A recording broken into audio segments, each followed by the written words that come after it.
Welcome to the Tech Egg. Don't get scrambled. Enjoy the video. You'll begin by locking project basics and immediately gain staging.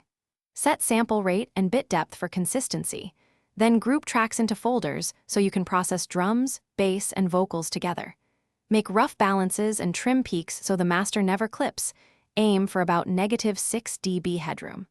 Once done, apply one corrective EQ and gentle compression on problematic tracks to tame resonances. This lets you hear tonal relationships clearly before creative processing.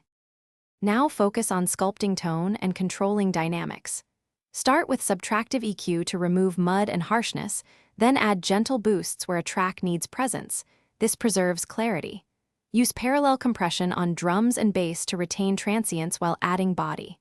For low-end control, implement sidechain or ducking so the kick cuts through. Set attack and release to feel natural. As you mix, alternate solo checks and full context listening to keep decisions musical rather than technical. Finish by placing elements in space and automating movement.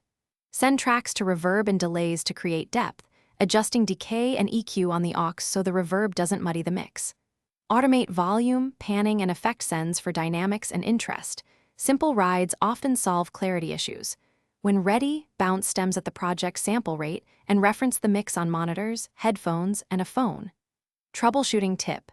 If the mix sounds lifeless, check phase relationships and mono compatibility. Invert tracks to identify cancellations. Thanks for watching. Consider subscribing if I helped unscramble your problems.